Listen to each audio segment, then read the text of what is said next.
Radhe Radhe everyone. दोस्तों, श्री कृष्णा जी और राधा रानी की कृपा सदैव आप सभी पर बनी रही।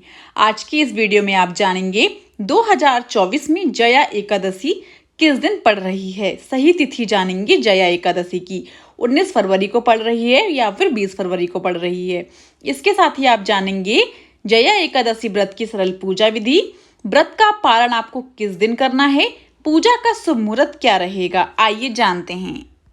जया एकादशी माघ महीने के शुक्ल पक्ष की एकादशी को मनाई जाती है। इस दिन भगवान विष्णु की पूजा के साथ ही पूरी आस्था और श्रद्धा से उनका व्रत किया जाता है और शाम को पूजा करके लोग फलाहार करते हैं। जया एकादशी के व्रत का पारण अगले दिन द्वादशी तिथि में किया जाता है। जया एकादशी को लेकर ये मान्यता है कि ऐसा करने से मां लक्ष्मी और भगवान विष्णु जी का आशीर्वाद मिलता है और सभी दुखों से मुक्ति मिलती है। आइए अब जानते हैं सही तिथि जया एकादशी की क्या है। जया एकादशी का व्रत 20 फरवरी को रखा जाएगा। पंचांग के अनुसार एकादशी तिथि का आरंभ 19 फरवरी को सुबह 8:50 पर हो जाएगा और 20 फरवरी को सुबह 9:52 तक ये तिथि रहेगी। इस प्रकार उदय तिथि की मान्यता के अनुसार यह व्रत 20 फरवरी को रखा जाएगा और व्रत का पारण 21 फरवरी को किया जाएगा। सबसे खास बात यह है कि इस व्रत के दिन आयुष्मान योग के साथ त्रिपुष्कर योग और प्रीति योग भी बन रहे हैं। इस वजह से जया एकादशी के दिन व्रत करने से व्रतियों को विशेष फल की प्राप्ति होगी। भगवान विष्णु के आशीर्वाद से उनके घर में कभी धन धान्य की कमी नहीं रहेगी। आइए अब जानते हैं जया एकादशी व्रत पारण का सही समय क्या है। 21 फरवरी को सुबह 6:55 से सुबह 9:11 तक का समय रहेगा व्रत पारण का। आइए दोस्तों अब जानते हैं जया एकादशी व्रत पूजन करने का शुभ मुहूर्त क्या है। पूजा का शुभ मुहूर्त रहेगा 20 फरवरी की सुबह 9:45 से दोपहर 2 बजे तक पूजा का मुहूर्त है। आइए अब जानते हैं जया एकादशी व्रत की सरल पूजा विधि। जया एकादशी के दिन सुबह जल्दी उठें और स्नान के बाद साफ कपड़े पहनकर केले के पेड़ की पूजा करें और उस पर जल चढ़ाएं। इसके बाद पूजा करके भगवान विष्णु को पीले फल, पीले मिष्ठान और पीले वस्त्र दान करें। भगवान की धूप दीप से आरती करें और तुलसी दल के साथ पंचामृत का भोग लगाएं। भगवान विष्णु के मंत्रों का जप करें और मां लक्ष्मी की पूजा करें। जया एकादशी के व्रत की कथा का पाठ करें। इस दिन अनाज और फलों का दान भी करना चाहिए। आइए अब जानते हैं जया एकादशी व्रत का महत्व क्या है। जया एकादशी के दिन भगवान विष्णु की पूजा माधव स्वरूप में की जाती है। इस व्रत को करने से आपके पितरों को मोक्ष की प्राप्ति होती है और आपके लिए भी परलोक का रास्ता तय होता है। इस व्रत के महत्व के बारे में बताते हुए स्वयं भगवान कृष्ण ने युधिष्ठिर को कहा था कि इस दिन का उपवास करने से व्यक्ति को ब्रह्म हत्या का पाप नहीं लगता है।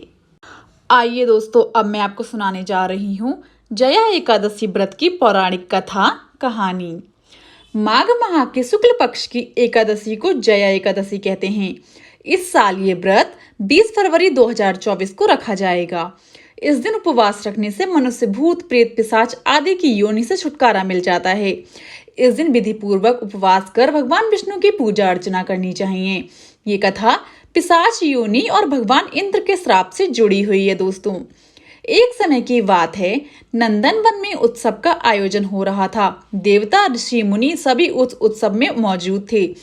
उस समय गंधर्व गा रहे थे तथा गंधर्व कन्याएं नृत्य कर रही थीं।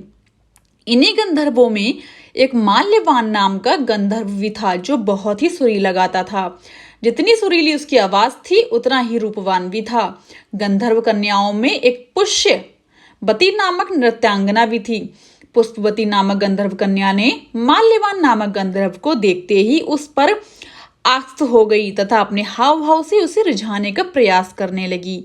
माल्यवान भी उस पुष्पवती पर आस्थ होकर अपने गायन का सुर ताल भूल गया। इससे संगीत की लय टूट गई और संगीत का सारा आनंद बिगड़ गया।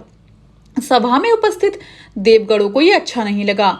माल्यवान के इस कृत्य से इंद्र भगवान नाराज होकर उन्हें श्राप देते हैं कि स्वर्ग से वंचित होकर मृत्युलोक में पिशाचों सा जीवन भोगो, क्योंकि तुमने संगीत जैसी पवित्र साधना का तो अपमान किया ही है, साथ ही सभा में उपस्थित गुरुजनों का भी अपमान किया है। इंद्र भगवान के श्राप के प्रभाव से दोनों पृथ्वी पर हिमालय पर्वत के जंगल में पिशाची जीवन व्यतीत करने लगी। पिशाची जीवन बहुत ही कष्टदायक था। दोनों बहुत दुखी थे। एक बार माघ के शुक्ल पक्ष की जया एकादशी के दिन संयोगवश दोनों ने कुछ भी भोजन नहीं किया और ना ही कोई पाप कर्म किया। उस दिन मात्र फल फूल खाकर ही पूरा दिन व्यतीत किया। भूख से व्याकुल तथा ठंड के कारण बड़े ही दुख के साथ पीपल वृक्ष के नीचे इन दोनों ने एक दूसरे से सटकर बड़ी कठिनता पूर्वक पूरी रात अपनी काटी। पूरी रात अपने द्वारा किए गए कृत्य पर पश्चाताप भी करते रहे और भविष्य में इस प्रकार के भूल ना करने की भी ठान ली तथा सुबह होते ही दोनों की मृत्यु हो गई। अनजाने में ही सही उन्होंने एकादशी का उपवास किया था। भगवान के नाम का जागरण भी हो चुका था। परिणाम स्वरूप प्रभु की कृपा से इनकी पिशाच योनि से मुक्ति हो गई और पुनः अपनी अत्यंत सुंदर अप्सरा और गंधर्व की देह धारण करके तथा सुंदर वस्त्रों तथा आभूषणों से अलंकृत होकर दोनों स्वर्गलोक को चले गए। देवराज इंद्र उन्हें स्वर्ग में देखकर आश्चर्यचकित हो गए और पूछा कि वे श्राप से कैसे मुक्त हुए। तब उन्होंने बताया कि भगवान विष्णु की उन पर कृपा हुई है। हमसे अनजाने में माघ शुक्ल एकादशी यानी जया एकादशी का उपवास हो गया, जिसके प्रताप से भगवान विष्णु ने हमें पिशाची जीवन से मुक्त किया। कुछ इस तरह से जया एकादशी का व्रत करने से भक्त को पूर्व में किए गए पाप कर्मों से मुक्ति मिलती है। दोस्तों, यहीं पर समाप्त होती है जया एकादशी व्रत की पौराणिक कथा। अगर आपको वीडियो पसंद आई हो तो जाने से पहले मेरे चैनल को लाइक शेयर एंड सब्सक्राइब करना बिल्कुल भी ना भूलें and also press the bell icon ताकि मेरी कोई भी वीडियो आए आपको नोटिफिकेशन तुरंत मिल जाए। Radhe Radhe everyone and comment box में मुझे राधे राधे जरूर लिखिएगा।